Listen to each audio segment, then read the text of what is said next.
métier, ma passion, Armelle Lévy.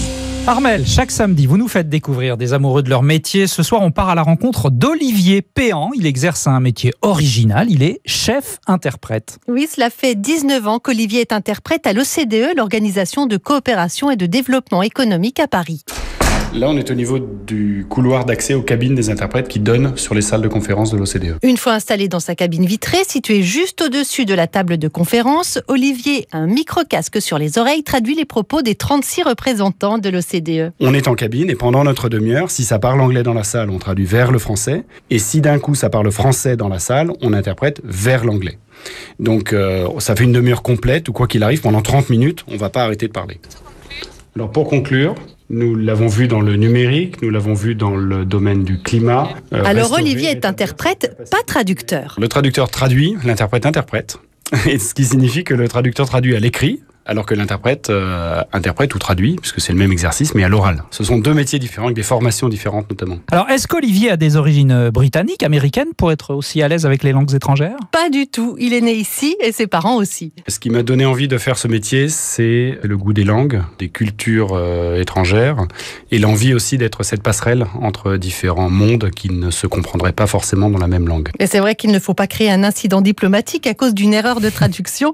Pour atteindre un tel niveau, Olivier Péan a beaucoup voyagé et il a fait l'ESIT, l'École supérieure d'interprètes et de traducteurs à Paris. Les langues, c'est un outil, mais par contre, il faut apprendre à en faire quelque chose. Et le quelque chose, eh bien, c'est justement cette analyse du discours, cette réflexion, cette capacité à synthétiser le propos de quelqu'un. La difficulté n'étant pas tant d'arriver à écouter et à parler en même temps, c'est pas ça le plus difficile. Le plus difficile, c'est l'analyse et la compréhension de ce que veut dire l'orateur. Pas ce qu'il dit, pas les mots, mais ce qu'il veut dire. Sans trahir sa pensée et sans aller trop loin non plus dans l'interprétation, au sens fort du terme, dans le jugement qu'on pourrait avoir par rapport à ce qu'il dit. On reste évidemment neutre à tout moment et c'est là toute la valeur ajoutée des écoles d'interprètes qui vous apprennent justement à faire ça.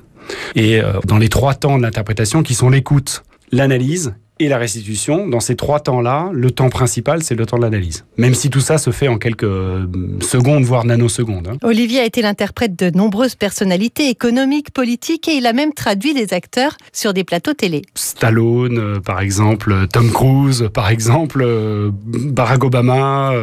On va pas toujours les rencontrer, sauf quand on est dans les sommets pour lesquels on travaille, auquel cas on peut être amené à faire des bilatérales entre, à l'époque, Chirac et Bush, par exemple, ou juste à être en cabine pendant la conférence de presse à l'issue d'un sommet, auquel cas on les rencontre pas directement, mais on est quand même là, au cœur de l'action, et ça c'est vrai que c'est assez agréable. Mais quels que soient les sujets, il y a toujours un travail très important de préparation pour être un interprète. Les interprètes sont prévenus à l'avance, une semaine à l'avance, qu'ils vont être affectés à cette réunion en particulier, et donc ils reçoivent toute une kyrielle de documents qui sont invités à lire ou à consulter pour comprendre de quoi il s'agit, et sur la base de leur lecture, ils vont pouvoir s'élaborer leur propre petit glossaire avec pas beaucoup, mais peut-être une quinzaine, vingtaine, une trentaine de mots qui sont des mots-clés techniques qu'ils n'auraient pas forcément su au préalable, mais qui leur permettra de survivre en réunion pour ne pas buter sur un terme technique. En tant que chef-interprète à l'OCDE, Olivier travaille avec 10 interprètes permanents et une centaine d'interprètes extérieurs quand les besoins le nécessitent. Très intéressant, Armelle. Merci beaucoup. Ça me rappelle la blague de Coluche. Vous parlez 3 langues, et vous collerez les timbres.